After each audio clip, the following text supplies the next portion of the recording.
An age ago, the beating heart of our people was a king who knew only victory. He wanted nothing more than an honorable death on the battlefield. Yet, none could match him, and so he wandered the earth, becoming lost in time and tide. Then we too lost our honest purpose, while silk-clad men sat upon the throne. But tremble now, all cities that lay under the stars, for out of the shadows and mists of the land of promise, our courage has been rekindled, our heart has returned, and the world will burn.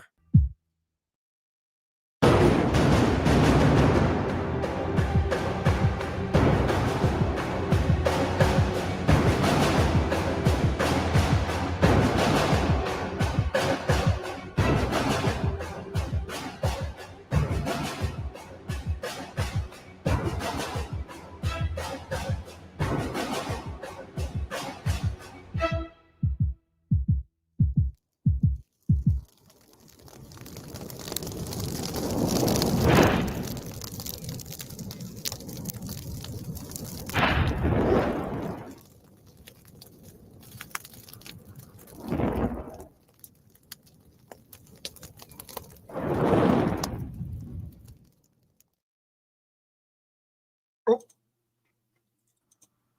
All right, so technical difficulties aside, we'll bring up your trailer in a minute. RJ Williams, your mic is off. There we go. Sorry, I didn't want you guys to hear me eating while we were listening to the trailer. Oh, that's okay. That's okay. Did you hear me crying when I saw that RJ's campaign did twice as much as mine? So this is Comic Book Team Up. This is where RJ for the Fourth Age and I, for the past couple weeks on my channel, I haven't had a guest because I've just been dropping the ball. So I put out a call for guests, and it was first come, first serve. So how you doing, RJ Williams? How you doing, RJ for the Fourth Age? I'm doing great. I'm doing great as well. It's pretty cold, but I'm doing good.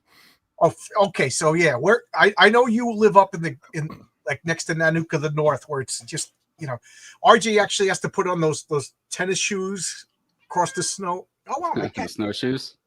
And those snowshoes, those tennis snowshoes, they look like tennis rackets. Go out someplace. What are you screaming at? My cat. You got a cat too? I got a cat right here. You can't see him. He's playing with the blinds my right wife's now. in at church, so he comes down and yells at me because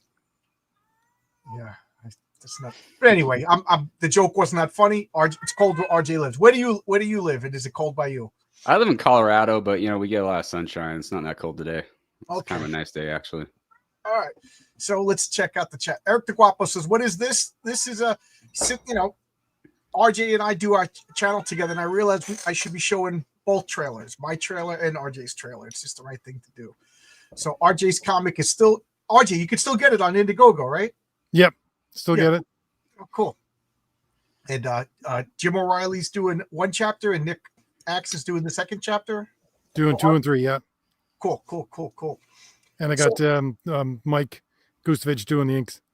Oh, that's right, Mike Gustovich. For those of you who don't know, Mike Gustovich, he did one of the covers for my comic, the Indiegogo exclusive cover, which is now on Fund My Comic, that with Dr. Robug on the flying insect. Oh, it's just so good. He's such a great artist, such a quirky, interesting, fun guy. I love Mike Gustovich. But RJ Williams, did you leave? No, I'm still here. I didn't want you guys to have to watch me eat. Oh, okay. So you got a comic coming out now, right? I was going to put up the trailer, but I hit the wrong button. So there we go.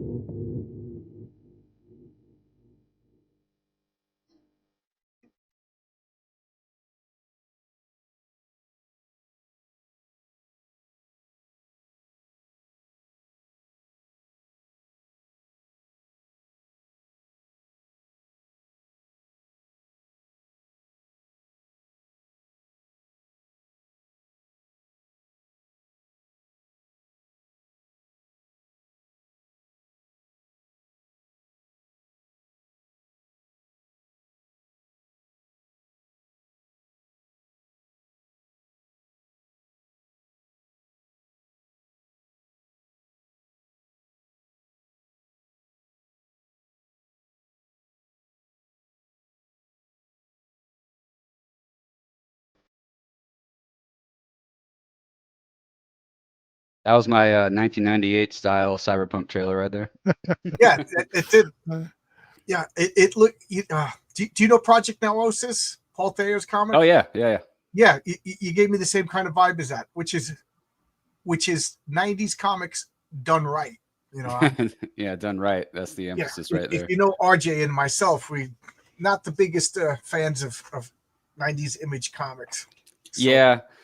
Yeah, I think that the trailer is very 90s, but I don't think the art itself is necessarily like a 90s style. Like, I don't know. And Call Sign Orion doesn't really go too dark, I think. There's this one page, I think, where Orion's flipping over these bad guys and shooting them. Kind of gave me like kind of 1960s Johnny Quest vibes, the way the bad guys are drawn and the way the action's going. Alex Toth, reminiscent of Alex Toth, you can't go wrong with that. How you Yeah. doing, Student OG? How's everybody? I think Luke is just killing it. Yeah, I've got some miniature campaigns too. I mean, he made it cool. Oh well, so let's start at the beginning. So are you the artist? You're the writer. So who's I'm the writer? So you're the writer. Who's the artist? The artist is Luke Stone. I think I know. I heard of that guy. What does he do? Yeah, right. He's got this website. Yeah, I heard of Luke Stone. For those of you who don't know what we're goofing on, he's the owner and the guy that you talk to behind Fund My Comic. I can't stress how much I love that site. Luke personally has helped me overcome every stupid mistake that I've done, and I've done lots of stupid mistakes. You know, like updating right before updating. I got approval for my website for my campaign. Then I updated it 25 minutes or so before launching, and then you have to get approved again. Just stupid stuff like that I didn't know about. I call up Luke yelling and screaming, freaking out. Luke's like, "Oh, okay." Yeah. You know what I mean? So he's just a wonderful, helpful guy. Yes, and he draws too, and he plays guitar, and I hate him because he's too talented. Yeah, the dulcimer. I was trying to figure out where I seen the art before, because I knew the strokes is like, that looks really familiar. I couldn't figure out where it was. He's actually toned it down for your book, I think, a little bit. He likes to draw over the top most of the time. Yeah, he's got, I don't know, a little more grounded, I guess you could call this. But you could tell he had fun with the ships. I mean, he told me he doesn't get to play in outer space too much. So I was looking at our trailers thinking we have such different comics, you know, between the three of us. Yeah, that's true. Mine's classic superheroes. RJ from the Fourth Age is barbarian, sword and sorcery, and yours is sci-fi. Pretty, you know, you're right to point that out. Very different genres here. Three different people. Are you a sci-fi guy? Is that your thing? Yeah, that's definitely my thing. Yeah. Do you think comic books now? Because I'm seeing a lot of sword and sorcery, and I'm seeing a lot of like sci-fi. Do you think there is a superhero fatigue? Should I change? I don't know. I think there's fatigue, but I still think there's an audience. You know, maybe not necessarily the younger audience, but there's still an audience. Let's hope not, John, because I got two more books that I'm working on right now, which are superheroes. Right. Yeah. Right now, I'm literally paying for 2 superhero comic books. One's kind of a offbeat for adults, one shot, and then one's my regular heroic tales. You know, continuing story of the patriarch and family. But yeah, please, guys, don't get tired of superheroes. Don't get tired of my superheroes. Don't get tired of RJ's superheroes. I read the Patriarch or the Heroic Tales. I thought I enjoyed it. Oh, cool. Thank you. Yeah. Thank you. Yeah. Did I sent a copy to Mike Barron, and Mike Barron messaged me, give me your phone number. So I'm like, oh, I'm gonna get scolded by the principal. He's my editor, by the way. What's that? Mike Barron's my editor. Oh, good. There you go. Yeah. I'm lucky to live by the guy. So like I got to meet him in person, and he did he scolded my first script, but he did it in like the nicest way possible. Right. I'm exaggerating for comedy purposes. He was super nice and super helpful. And the first thing he says, he goes, your comic book is familiar. You're not breaking any new ground, but you know that. You know what I mean? Like, he knows what I was going for, 80s superhero stuff. And he says, but the advice that, like, he went through word balloons and said this word could have been removed. You know, this could have been said more succinct. You know, things like that. And then RJ, you know what he loved? He goes, you should have done more of this. The scene where the patriarch hunts the elk. He goes, you should have done more of that. No superheroes go hunting. He likes unique things, you know. Right, He yeah. told me he likes people smoking cigarettes just because it's a small act of rebellion. There you go. Also, yeah. Well, he also wrote "Smokes" The fox. Well, yeah. you got in my book, Renzo puts smokers in there all the time. Pulse, which is one of my characters, I never intended him to smoke, but Renzo put it in there. He smokes like throughout the entire first book. It's funny because in issue number 2, there's like a scene who watches the Watchmen. They're looking at all the superheroes on screen. So there's 9 super beings, and the most wholesome, the most patriotic guy has got a cigarette in his mouth, and I'm like, I'm gonna leave it. I didn't tell Renzo to do it, but he's just got a cigarette, you know, the Captain America, but smokes. Right. Yeah, I like it. Yeah. But yeah, he was great. But like his exact words to me about my my first draft were, "It's no worse than the bleep that DC and Marvel are currently publishing." Wow.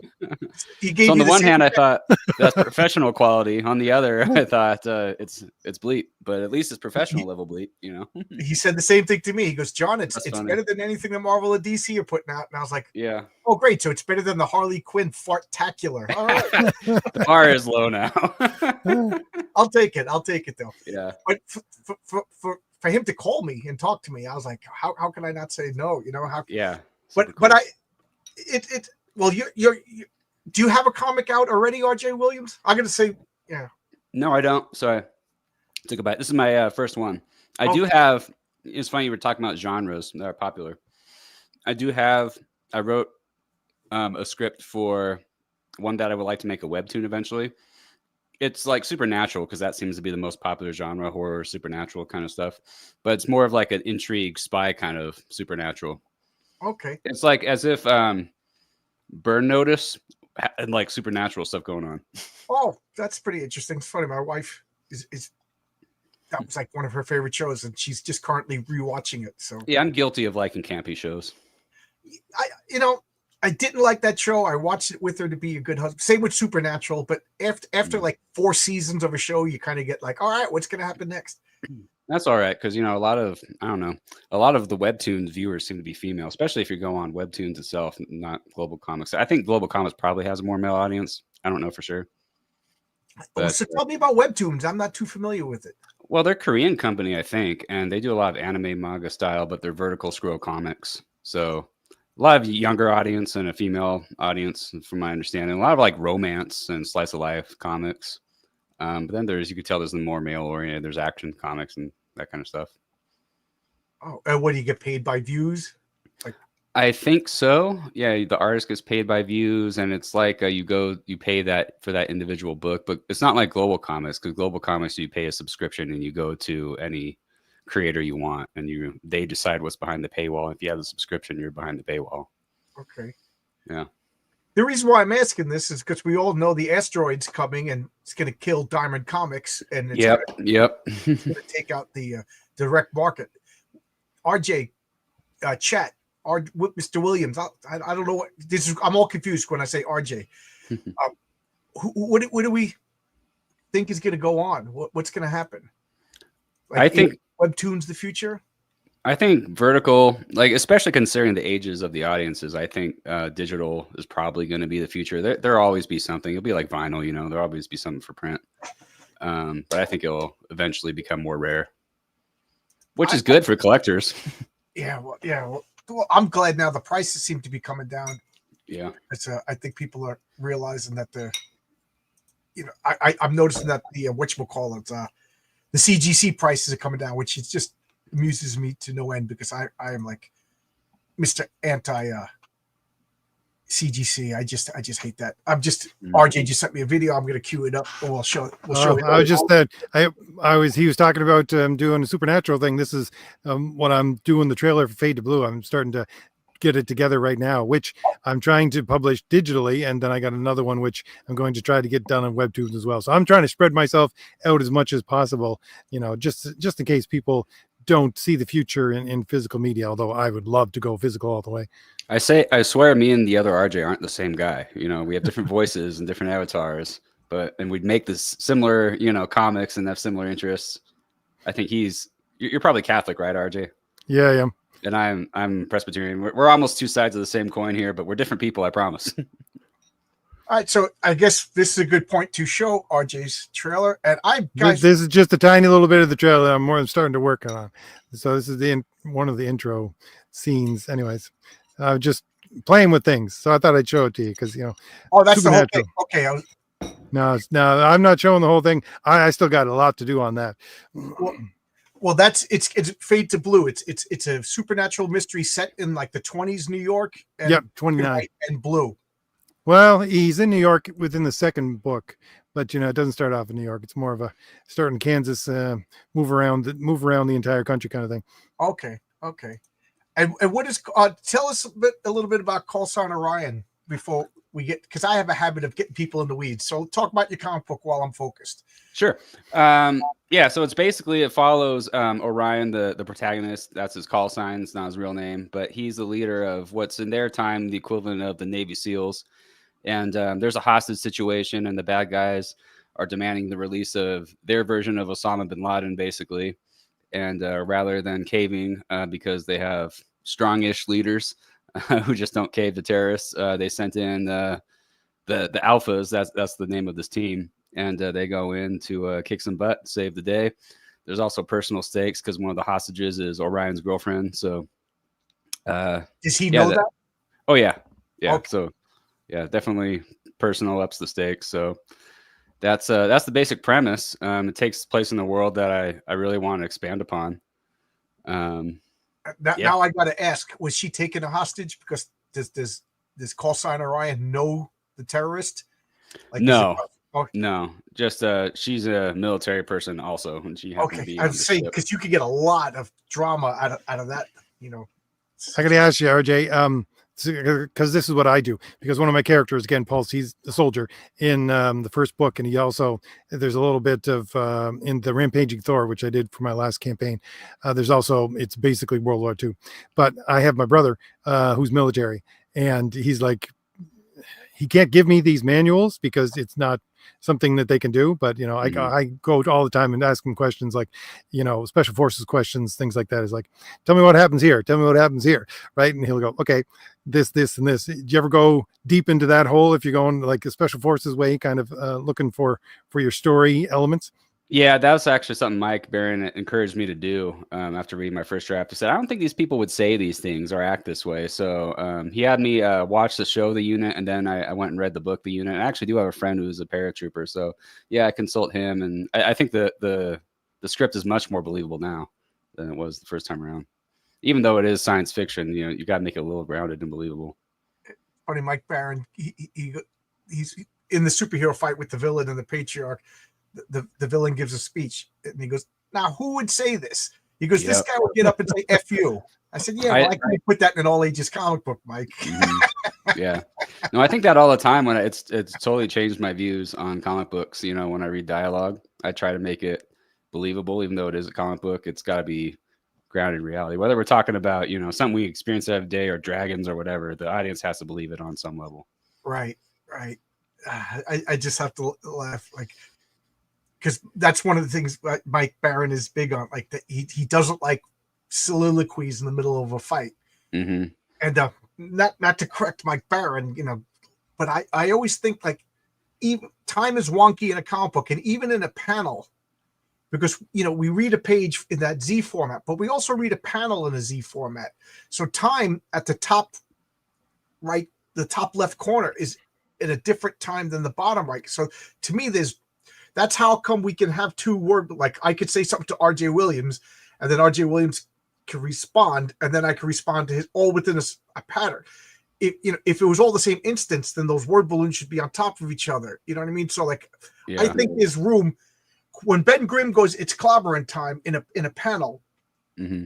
Inside that panel, there's more than just a freeze frame of an instant. There's Ben Grimm winding and throwing it's clobbering time, and then throwing the punch, and then the next panel is the haymaker, feet in the air and stuff like that. So I think there is a room for dialogue. In comic books are weird, you know what I mean? And I think that's just something that people instinctively have to get, especially the makers and the readers. Gosh darn you to heck. Yeah, I can't put FU in my comic.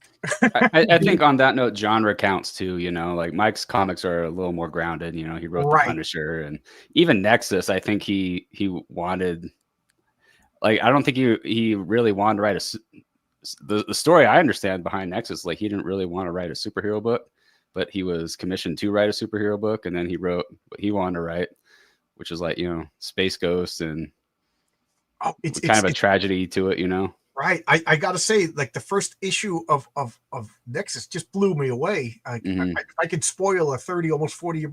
He flies in and points at somebody, blows somebody's head off. Yeah, that's Mike's style, you know. It's and you're like, what? You know, it totally changed comics. You know, I was like, this isn't just a normal comic. Right. After that.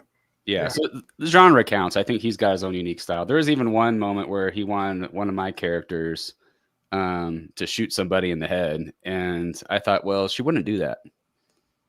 I don't want to give a spoiler away, but like, I don't think that's in character for that person. Okay. You know?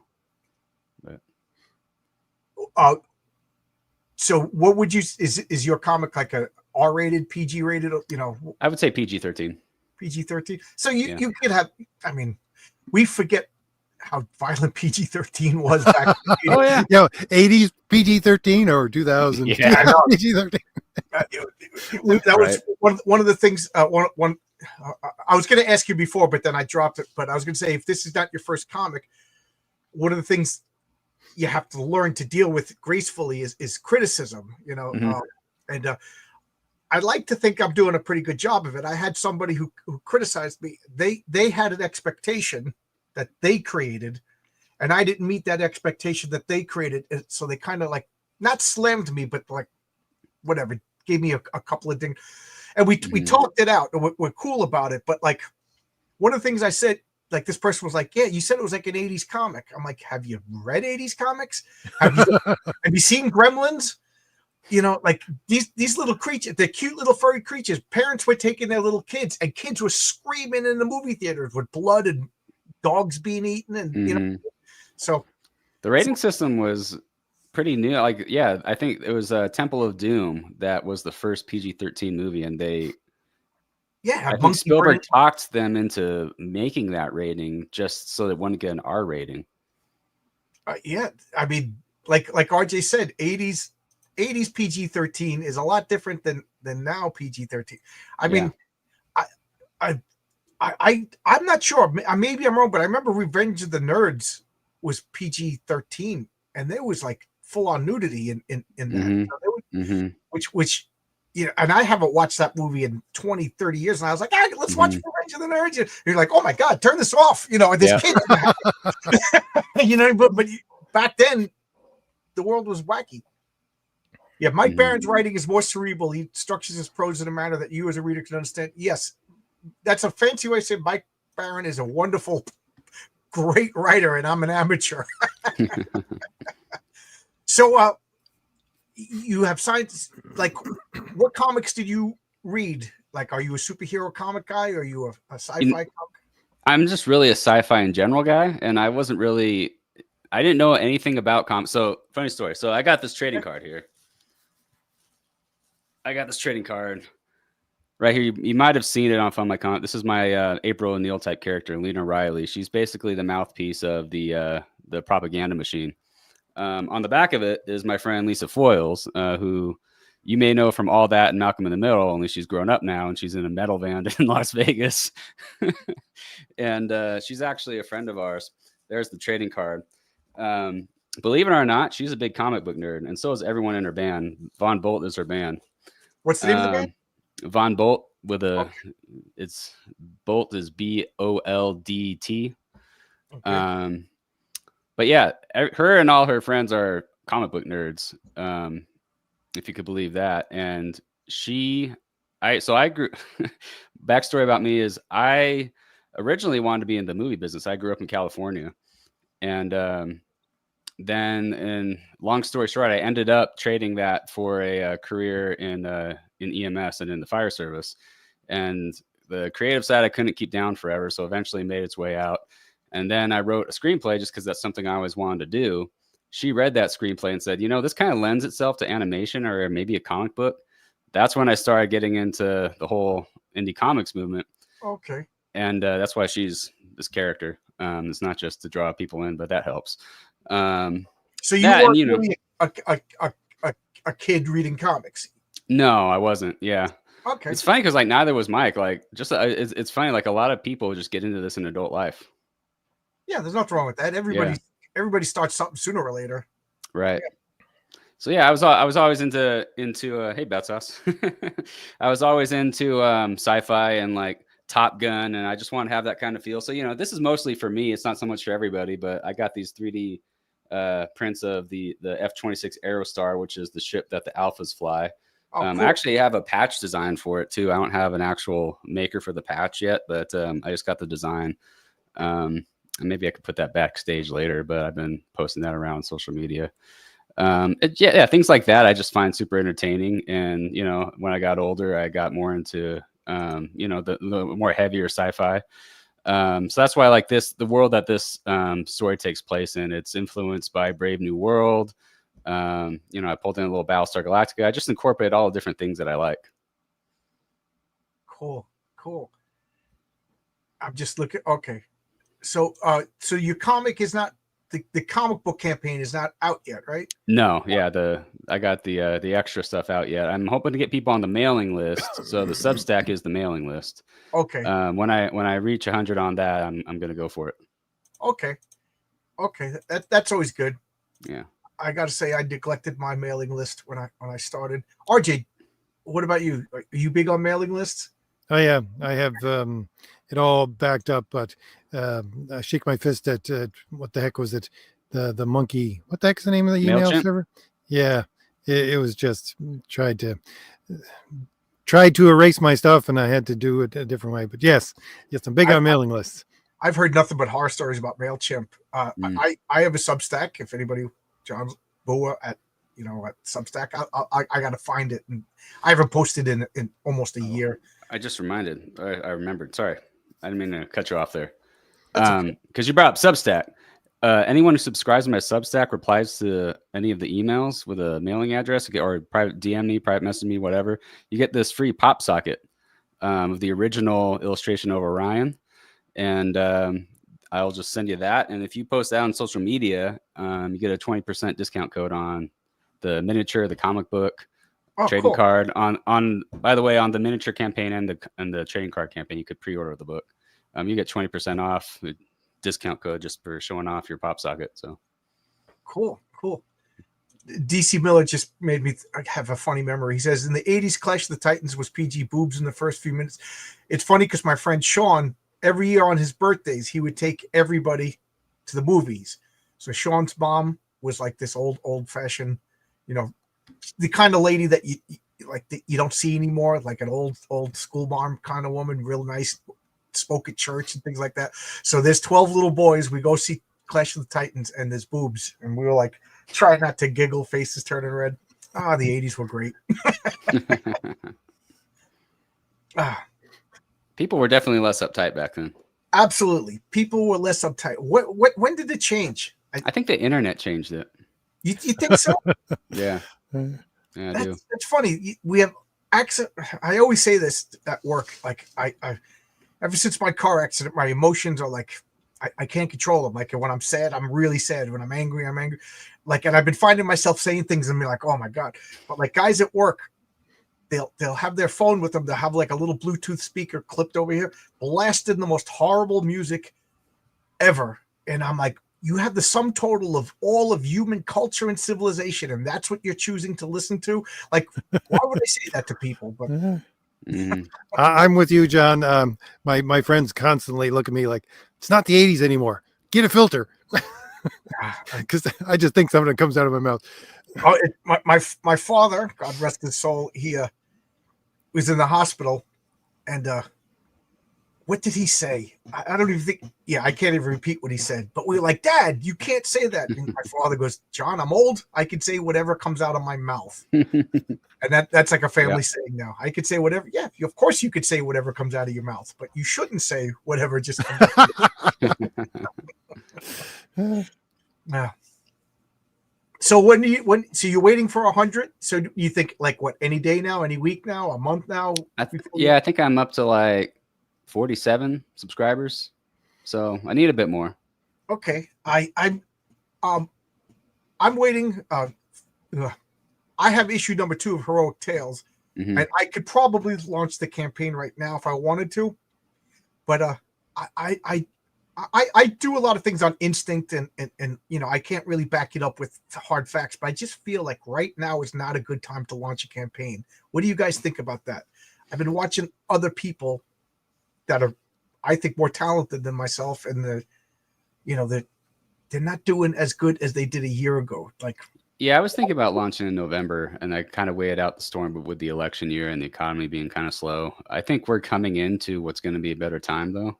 Yeah, So that's what I'm optimistic hoping. about that. Yeah, RJ, the other RJ? Okay, no, sorry, Mr. RJ Williams, you're RJ too, just because I've known RJ. No offense. First come, first serve over here. Yeah. RJ1, what do you think? That's why I'm doing Fade to Blue next, because it's going to be digital only. So I think that will have much more traction. And so give people a little bit of a rest from Christmas, first of all, because they got to pay for that. And then, see if the economy picks up a little bit before we go to Thomas Valiant 2 at the middle of the year, I guess, the summer. Yeah. Zach10 has an interesting thing. The internet is crazy. We are not psychologically or socially prepared for it. What do you guys think about that? That's an interesting comment. That's true. It's unnatural. Like, I think of just the way that the comic book community is online. Could you imagine people acting like that in a comic book shop? It would be like Waffle House of comic books. Oh my God. It'd be fights. The cops would get called. It'd be madness. I seen this thing in real life. No, I seen this thing a while ago. It was about working from home, right? I was just watching a video, and the guy was saying psychologically, you're not really supposed to be spending that much time with your wife. If you're both home working, you're just going to get on everybody's nerves. You're psychologically not prepared for it. And I think that's what's going on with the internet too. We're just not psychologically made to be spending that much time with other people. You need to have some time to yourself. Nobody has time to themselves anymore. It's funny that you said that, RJ1, because I'm sure every married couple has this fantasy of let's just quit society and open up a bed and breakfast and stuff. And then after about 15 minutes, like, we'd kill each other. We would kill each other. You know what I mean? Like, if my wife and I had to like make business decisions and like, no, we're doing it this way. No, we're doing it that way. But neither one of us was the boss. We were both at a 50, it would be the RJ2, you'd be coming, hey, look, this place looks nice. You'd open the door, there'd be 2 people laying dead on the ground, strangling. So yes, you're right. You need, and I'll say, like, around 2005, were you guys ever into like message boards? No, I was. My message board time was probably 1998. Yeah. All right. Yeah. All right. I'll buy that. Like, I'm just gonna share something for just to show you how I have this message board that is still active. This is if anybody's interested, this is my Villains and Vigilantes forum. This has been active since, like, I think 1999 in some form or another. It's like an old school message board. Whenever we play role-playing games, me and my friends, we post, we talk, oh, that was cool when you did this and whatever. Like, you could pretty much read 20 issues of Heroic Tales if you want to go through here and figure everything out. But I would go on the DC message boards and fight with people, over like who would win, Wolverine or Batman. Like RJ, you said, if we went into the comic book store, it's like, oh yeah, I think I like Wolverine. I can see why you like. But then you go to the message board and there's this non-real and well, like, calling each other's mothers' names over Batman and Wolverine. You know what I mean? It's right. And I remember, like, because I have a hard job, and I'd be up to like 4:00 in the morning, and then I'd get 45 minutes sleep, and I'm miserable at the next day, all because, like, a guy thinks that Spider-Man could beat Galactus. I'm like, how can you possibly think Spider-Man can beat Galactus? So, yes, I wasn't psychologically prepared. You know what I mean? But like in the comic book store, we're all hanging out. Like, oh yeah, I know you like that comic. Yeah.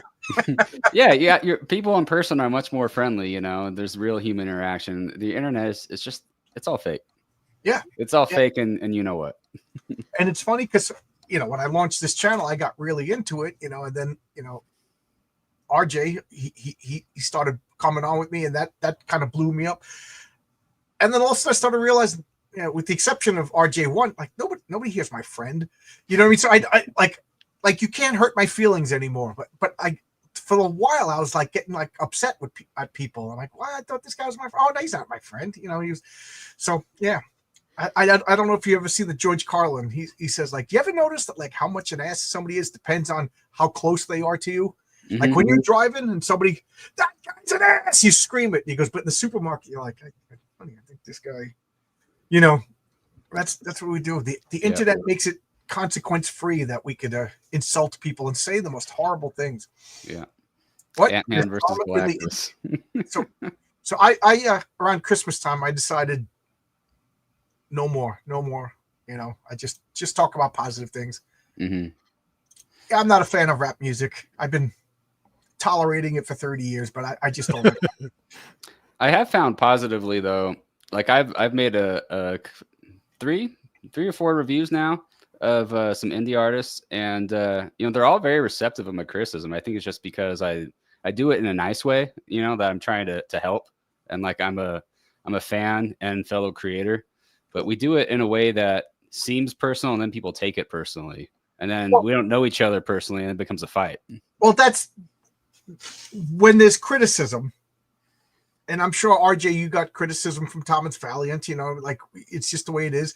But are they trying to help you make a better comic, or are they just trying to attack you? You know what I mean? So, and I've adopted the policy of unless I know with 100% certainty, everything's a joke or everything's like, I'll interpret it in the best light possible.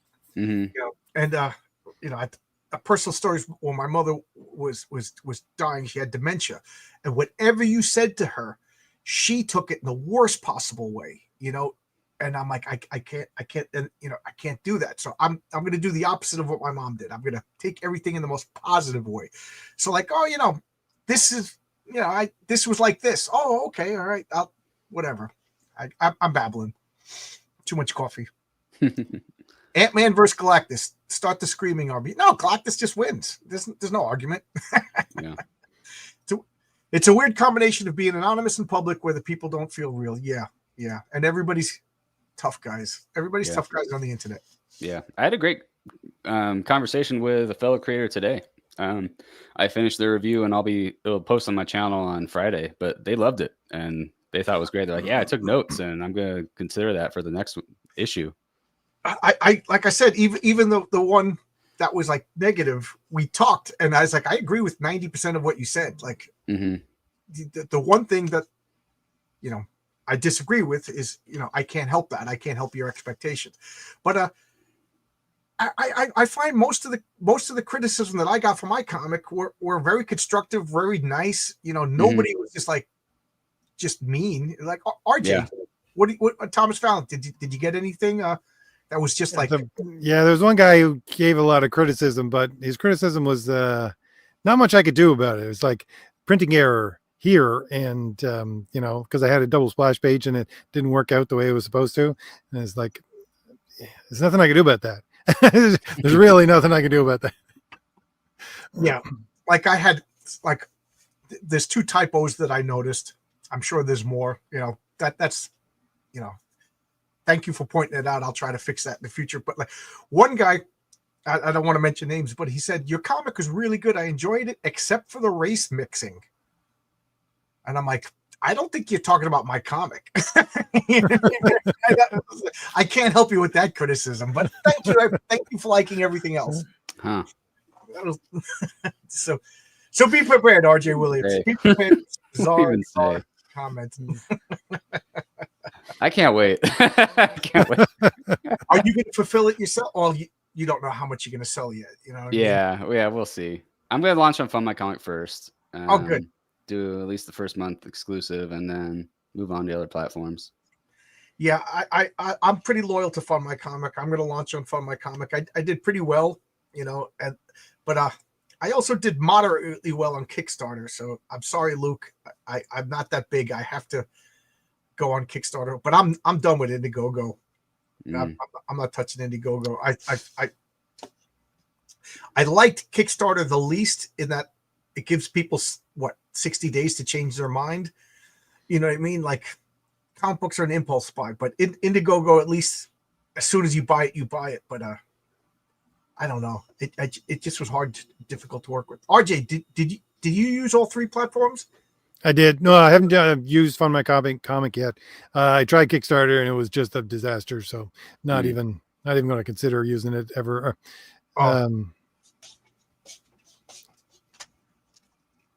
My wife is just coming and handing me some food. Burger King rewards. There we go. Burger King. Nice. We eat like little kids. She's coming home from church, so we have Burger King. So, RJ, did you have I asked you before, but I forget the answer. Did you fulfill your comics, or did you have like Critical Blast or somebody fulfill you? Me? Oh no, I did them myself the first 2, anyways. But I don't know if I'm going to be doing the 3rd one like that. Oh, you didn't enjoy it? No, I did. It's just the problem of having to deal with people and their mail is like an extra, like I could do an entire separate book in the time that I dealt with people and trying to get books to them and having their mail, changing their address or losing something or whatever. Yeah, this is the only thing out of all my campaign. This is the only thing that came back. And I contacted him. I hope he's okay. But he's a Canadian. So it's going to cost me another $30 to ship it back to him when he finally responds. But are you planning on, RJ2, are you planning on fulfilling your campaign yourself? I've gone back and forth on that. On the one hand, save money, I could do it myself. But on the other hand, I don't know. It seems like Critical Blast, I've heard they know all the best deals on shipping. They save you all that time.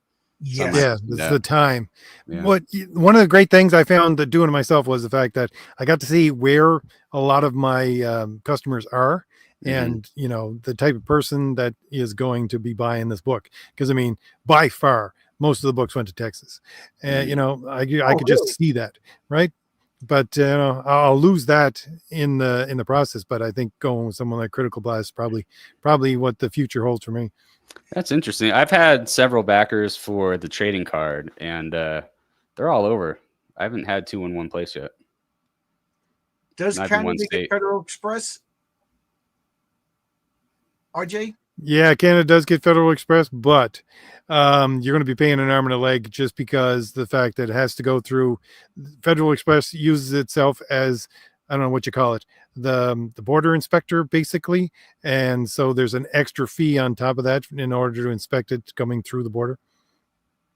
I fulfilled myself. I mean, my campaign, I had like, I think all in all, a little over 300 backers, which thank you. It's amazing for a first time guy to have 300 backers. So, but I wanted to do everything soup to nuts myself first, at least one campaign, just so I could have a basis of comparison and, talk about it, see what all the problems are. But I probably will. I'm hoping I hope I do better, and then I could use Critical Blast. Are you familiar? He's another RJ. Oh wow, this is RJ now. Yeah, there's a lot of RJs out there. Yeah, I'm familiar. I think I might use Critical Blast. It's funny, like RJ1 was talking about the inspector at the border. I just picture this Mountie. Like, I totally do right up there. I can't get that image out of my head. Yeah, that's funny. I would like to be successful enough that I have to use Critical Blast, but I was too busy like trying to save every penny. And then I had pint glasses that I had a big. I got your pint glass. Yeah, I would have to. Oh, you got the pint glass? Yeah, I got the Heroic Tales one. Yeah, I didn't have time to go grab right? it with my dinner and everything. Yeah, Oh, but cool. I was gonna hold it up, but Oh, cool. But then I would have to mail a box of them to him, and then he would mail it back. And I was just like, all right, I'm just going to do everything from my. And like I said, I'm glad that I did it. And everybody else told me what to do. It was pretty helpful. And like RJ, I enjoyed because I used Pirate Ship, and so I type in whatever your address is in Colorado, RJ Williams in Colorado, blah blah blah blah, and then a little red line appears, like Indiana Jones, and I could see where my packet. I did it 300 times, and 300 times I smiled, it was just fun to see that. One of the things too about doing it myself for the first book was because a lot of people wanted me to sign it. I don't know why. I never intended to do that, but it's like, yeah, you got to sign it. It's your first book. I'm going, all right. I've heard that from a few creators. Yeah. Yes, I offered that, and I'm not going to charge. Who the hell am I? But I was really nervous. Like, do I sign them all? And then some people don't want them. Do I sign them on the front? So I gave people time. Okay, if you want me to sign it on the inside cover, do you want me to sign it on the outside cover? So that was kind of a pain in the neck. Like, okay, R.J. Williams. Okay, this is your address. Okay, does he want it signed? It just added another thing to do. But the guys at work, like physically, they're like, you didn't sign it. You didn't sign it. So I was physically at work, so I signed it all. And this is one thing I'm doing. I just think it's a fun little thing. I mailed 3 copies of my comic to my colorist Daniel, who lives in Brazil, because he's the farthest. And then he's signing on the cover, and then he's going to mail it to RJ in Mexico, and then he's going to mail it to Oscar, who's also in Mexico, and then Bill in Texas, and then Ron upstate New York, and then down to me. A lot. I thought mine was a lot. 3. I'm going to have 3 copies with everybody's signature on it. One's from me, and then 2 maybe I'll auction off or something like that. Cool. I thought of doing that as a campaign. I haven't even asked Mike if he would sign, because he signs a lot of comic books, and I like how he does it on the inside cover always. If you sign a book. It's funny that you said that, because that is the difference and you're not a comic book guy. You didn't read, but comic book people. When you met Stan Lee or Jack Kirby or George Perez, and you gave them a comic, they opened up the comic and they signed it on the bottom. There's always a little white space below the indicia, and that's where all the signatures are. But people who CGC, they want it signed on the cover so they could show people, look, I got R.J. Williams' signature on it, and as they slab it, never to be a comic book again. I can remember back in the 80s and 90s when they were trying to sell them at the comic shop. It was like, it's signed, of course, but you can't see it because first of all, it'd be bagged and on the wall, right? And secondly, is like, it's on the front inside cover, or the inside the cover, right? Because you would never be able to see it on the cover. No one would ever sign it there. There was a John Byrne that I was going to buy at one point, but I had to see it. I had to see it. Did he actually sign it? Yeah, flip out right the first page, right? Yeah, you open it up, and it's funny because I told the story a few times. My coworker was next door neighbors with John Romita Sr. He's got to live someplace, and so we're working. He's like, "You're into comics." My next door neighbor, is he a big deal? His name is John Romita. I was like, "What? Are you kidding me?" He's like, "Do you want to meet him?" I'm like, "Yes, I want to." So he's like, "Okay." So he set it up. I went to his house, and I brought Spider-Man 39. The first John Romita Sr. drawn Spider-Man. So I'm standing there all nervous, and he takes it, and he goes like this, like. He just takes my comic and he rolls it in his hand like this, and he walks up. I'm like, oh God, John Romita's rolling up my $1,000 comic book. But what are you gonna do? You're gonna yell at John Romita Sr. You know what I mean? And then he opened it up. He took a Sharpie and he signed like down here, and he gave. So as he's talking to me, I'm looking to see if did he crease it. You know what I mean? Yeah. But, man. But that's what you do. Yeah, I thought of doing something like that. I mean, I haven't asked the people involved. I mean, Lisa was nice enough to sign the trading card. There you go. You could get signed trading cards up on the campaign, and she lives in Las Vegas, and to me that's far away. But me and Mike, we're like 20 minutes apart in Colorado, so that makes it easy. Your people are all over the world. You lived in California? Yeah, I moved out here a while ago. Yeah. Okay. California wasn't to your liking, or too expensive? No, I escaped. Yeah, it was like escape from LA. Escape from LA. Yeah, I didn't have to surf. So you originally wanted to do television and everything? Yeah, originally, and then I got a job in the real world as a first responder, and then I still had a cool job. Yeah. Just so you know, the patriarch, before he became the patriarch, he was an EMT. Oh, really? Okay. And maybe I'll ask you some questions when I'll be your consult. I want to talk about his origin. That's like a big part of his origin, responding to a situation that directly resulted in his powers. So he was always a hero, even before he was, a superhero. He was just a good guy. Yeah, and his partner wasn't. His partner wasn't. Is his partner a bad guy?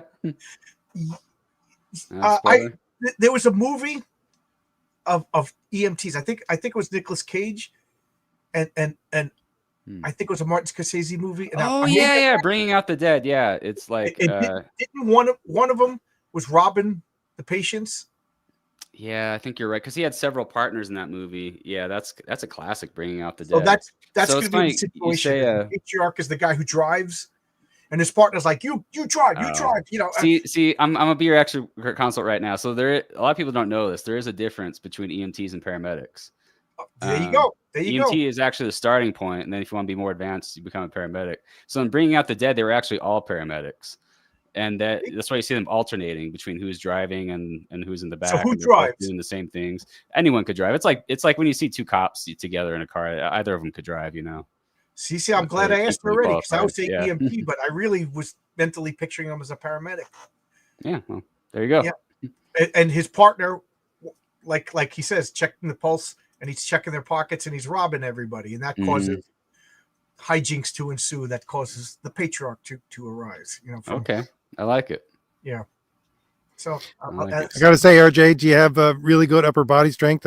My sister wanted to become an EMT, but she had to pass a test where she had to, I think it was simulated, carry a 300-pound man up a flight of stairs in a chair. Yeah, I'm pretty strong. I have been a firefighter too, so. Oh, there you go. Yeah, I think I was the only one. So I tried out for when I was doing the physical ability test for the company I'm at now. I was the only one because we had to lift deadlift a barbell. It wasn't that heavy though, and we had to do it a certain amount of times, and it simulated like lifting a board or a person. And then I was the only one to toss it in the air and start curling it, and then I became known for that. It's funny. I'm a construction worker. One of the things that we had to do to get the job was we had to prove that we could lift 50 pounds of weight. You know, and it wasn't like pick it up and twirl it around, like just pick it up because, you know, we got heavy pipes and concrete and stuff like that we have to carry. So every once in a while I'll be working, and I don't mean to be mean, but reality is reality with this tiny, like 4'10" girl. And I'm like, why am I carrying this? You know, we're doing something and I'm picking it up and walking it over here. And, you know, you're just like turning the screwdriver, like, go. And I'll be like mean about it. Pick it up. You know, you had to prove that you could pick up 50 pounds when you got this job, you know, why you, so I could be kind of a jerk at work sometimes. It's interesting. Like most women I work with, they make more of an effort to prove themselves. You know? Most. Yeah. There's a couple of girls that I work with that like, and it's not because she's a girl, like as a couple of girls I work with, man, they'll work circles. They know everything. They're strong, you know, everything like that. But I'm talking, there's a couple of like, yeah, there's some in every crowd and demographic, you know. You know, it's just like, no. And then like they do try to pick up something. It's like, hey, no, you're supposed that's only 30 pounds. You shouldn't need help with 30 pounds. You know, this is gonna be a rough career if you can't carry 30 pounds. Yeah. You know, because a stick of pipe, a 4-inch stick is 150 pounds. You know what I mean? There's a way to pick it up and roll it on your shoulder and carry it, you know. That's why whenever you see the road crew, it's always the girl with the flag, because the guy's like, we're not dealing with her. Meanwhile, I'm out doing the commando in the backwoods here. Just, what's that mean? You're running around naked, RJ? No. Don't you remember Commando with Arnold Schwarzenegger? He had he cut down the tree and then just put it on his shoulder. Oh yeah. That's funny. Yeah, so that's I'm glad to talk to you know. I don't want to give away too much about the origins of the patriarch, but anyway, I'm talking about my comic, and you're on the channel. So you Call Sign Orion is a sci-fi comic about pilots. You know, basically, yeah, Navy SEALs. So it's the future. So everyone gets around in ships. So yeah, I figured the Navy SEALs in 1,000 years in the future, they would fly planes. So they fly the F-26 Aerostar. And yes, I do like to do pew pew things with my ships. Oh, I love that design.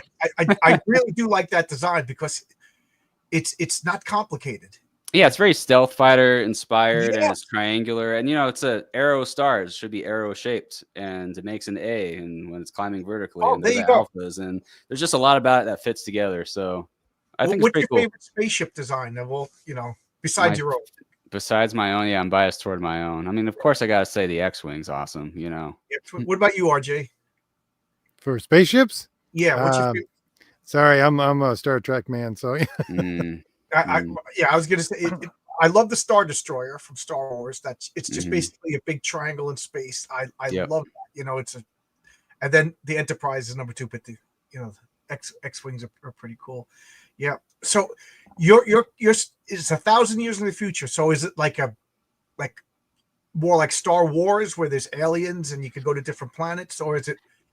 Yeah, it's kind of like it is like Star Wars. I did, like I said, incorporate some of Brave New World in there. So I'll try not to give too much away, but basically, Earth has a global government, and then it kind of becomes a global Soviet Union.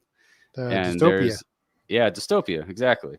And there's independent planets out there, and it's post-war, and there's intelligent robots, and there's aliens, and there's all that, and they all kind of intermingle and got their own backstories and all that. So That's cool. Sounds like Magnus the Robot Fighter, but if it was edgy, that would be my version in my head. I'm not familiar with Magnus the Robot Fighter. I've seen it around for decades, and I've never read any Magnus Robot. And people get mad at me when I say that. Is that before? It's not something you should read, especially the Valiant stuff. It's not good. But I always wanted to love it because it's the kind of world that you're describing. But it was always. It had just too namby-pamby. It was like, come on. There should be something going on in the society that's not quite right. Do you? Yeah, sorry, go ahead. I was going to ask you a world building question. Like everybody who, do you think 1,000 years in the future, everybody always has a one world government? Like, I guess this, I'm getting a little too close to actual politics here, but do you think that is an inevitability at some point in the future? I don't think anything's inevitable. I'd say highly likely. I think there's probably a trend toward that, but there's so my theory about human history is that I think poverty and tyranny are like the default settings of mankind. We're just fallen, and that's how we are. But we can do better, and we have done better. So I'm optimistic, especially given the way things are trending right now. I'm optimistic, but I was just talking about this with some friends. Like in the James Bond movies, Spectre is a shadowy organization of global elites running things, but in real life, they operate in the open. They're called the World Economic Forum. Yeah. and I think we are trending toward that. But if we fight it, we could avoid it. Right. That Klaus Schwab guy dresses like he's a Dr. Freaking Evil. Yes. Out in the open. Right out in the open. Yeah, man. I just wonder, like what you said. Really, it got me. Like I said, the default setting of human history was cruelty and poverty. Mm-hmm. And I think RJ, you were the one that brought it up. That it outside of the Western tradition, the Judeo-Christian world, like charity and it's not like, guys, I hate to sound like all Western centric over here, but I'm Western centric. Like you go to these Central Asian countries, it's different, Yeah. Mm-hmm. America is, I do believe, still the most giving country in the world for personal people given to charities and things like that. And most people in America think it's rough and tumble and so heartless, but no, in the world, America is known to be the personal level charity, the leader in the entire world. Right. I like you go to Africa, maybe South America's help. I've never been there, but cruelty is up until I'd say even the 1930s. I was talking with my cousin. I was like, do you realize that even in America in the 1930s, the average person had a dirt floor in their home? Mm-hmm. And how much progress. And outside of America, the average person has a dirt floor. We've made so far. I just wonder, and I'm waxing philosophical now because we talk about the future, but I do think at some point it's almost natural that we will evolve into a one world government. And I know people get their hackles up when I say it, but I think it has to be an organic, we rise to this level and then somebody else rises to this level and we join, not we conquer or drag everybody down, which is what the World Economic Forum wants to do, you know, Mhm. making sure that everybody's a bug-eating sustenance farmer. But I think like Star Trek, somehow technology or whatever will rise to the that everybody is just like a post-scarcity society. Yeah. I don't know. So, I'm I- ranting and raving. I'm very much a so you guys seen Firefly? I'm sure you Yeah. probably have. Yeah, I'm Yes. very Yeah. much I would be a brown coat. If I were alive in you know, the time of the founding fathers, I'd be an anti-federalist. I'm for as much limited government as possible. I think corruption and tyranny is part of our fallen nature, and that's how we trend. But I think we can avoid it. But yeah, it's a cautionary tale. This is, you know, the fate of Earth that I've written in the future is a cautionary tale. It's not what I think we should aspire to be. I had a friend, Joanne, in college who wanted to be a novelist, and she was into sci-fi, and she'd always get discouraged because she would start out like Star Trek. The future is perfect. We've evolved past this. She goes, but all the utopias always turn into dystopias. Like it. Yeah, the know, Federation to me seems like they'd be bad guys. No offense, RJ1. I know you're a Star Trek guy. No, that was in my youth, but still. Yeah. You know, it's funny that you say that because when you watch Star Trek, isn't like every Grand Marshal or Admiral a bad guy? You know, like every guy that yells at Kirk or yells at Picard, you know, is like a corrupt piece of garbage. It's like, how is the Federation any good when everybody superior to Kirk and Picard is just an evil genius or whatever? Yeah. Just like it, you know, how many times Captain America going to take out a corrupt senator? You know. Mm-hmm. Yeah, and I agree. Just for the record, I agree with you. I'm loving right now that I'm cautiously optimistic that federal powers are being dismantled and given back to the states. You know? I've been dreaming of what's happening right now. Oh my God. I was going to be very crude and say something, but Yeah. RJ's here. He makes me behave. Why? I'm just teasing. So when I was a kid, I wanted to build, because I think between Star Wars and Back to the Future, seeing those things when I was young, I wanted to build the next rocket that would go to space. And then as an adult, I just wanted to slash the federal government to pieces. Elon Musk is doing those things. The only thing he's not doing that was my childhood dream is making movies. If he starts doing that, like, I'm gonna want to just trade places with him or have him adopt me as one of his kids or something. I just got blocked by Wendy Peeney because she said, like, when are we going to start getting thrown into concentration camps? I'm like, how is this happening when I said the bad guy is dismantling? Like, just, you know, I think part of we lost $100 billion in the Ukraine. Don't you want to know this? Like, we all agree the government is corrupt. And now we're finally exposing the corruption, and this guy's a tyrant. I don't know. I've concluded that part of TDS is this histrionic personality behavior, kind of like virtue signaling. The whole point is for people to see you doing it and to feel good about doing it. It just has to be seen and noticed. Yeah, yeah. Even if it's the ailment's totally imagined. Right. What good is hating Trump if nobody knows you hate Trump? Yeah. I don't know. Like I said, I'm like for the new Fantastic Four movie, it looks good, but I still my brain is saying they screwed you before. They screwed you before. You know, the heckles in the back of your neck. Yes, my spidey sense is tingling. You know what I mean? Like, and right now, what's going on in the government? I'm like, oh man, this girl is so hot. Oh, you know, oh man, she's into me. Oh my God, she's crazy. Like, I'm waiting for the crazy shoe to drop. Like, something bad is, you know, like, I want the government to be dismantled, but like, I once bitten, twice shy kind of thing. Like, there's he's still a politician. So I'm cautiously optimistic.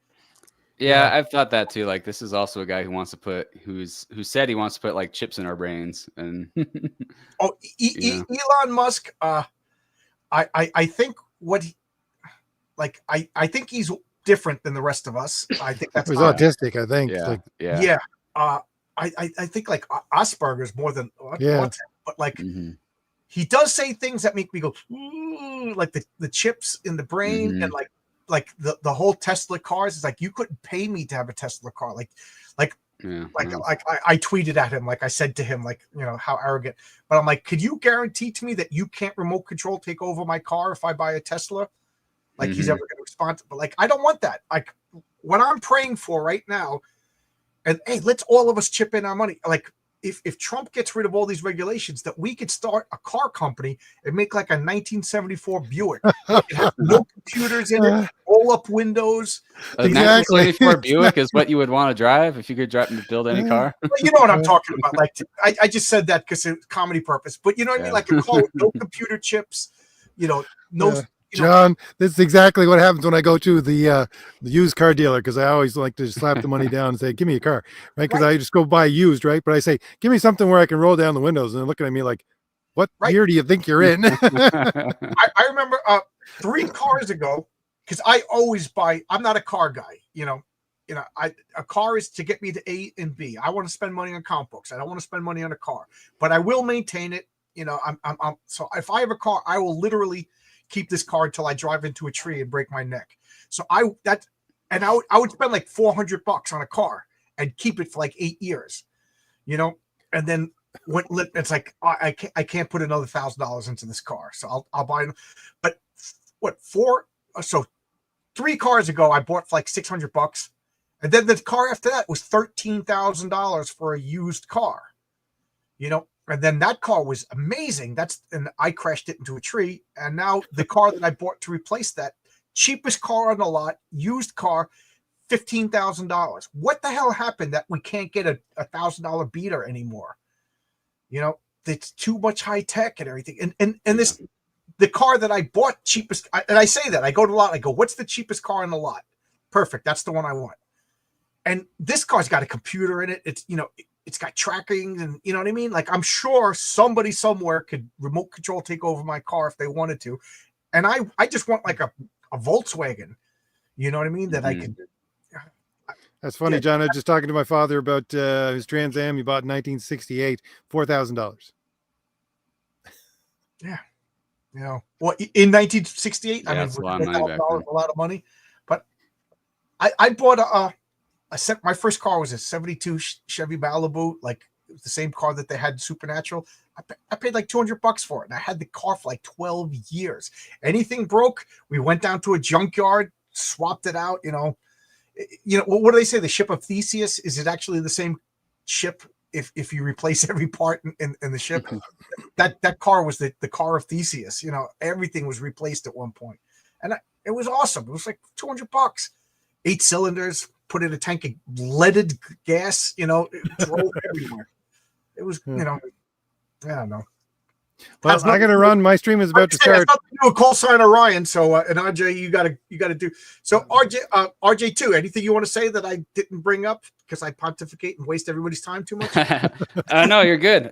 Just go on the Substack. If anything, that's going to help it launch. If you're into little miniatures, I've got some that glow in the dark. Some are painted, or you can paint it yourself if that's what you're into.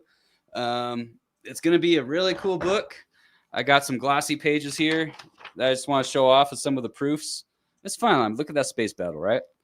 And of course, if you want a side trading card, go on Fund My Comic, look up the Lena Riley trading card. Lisa Foles will sign it. And same with the miniatures. This is a campaign. Also for the Substack, you get a free pop socket.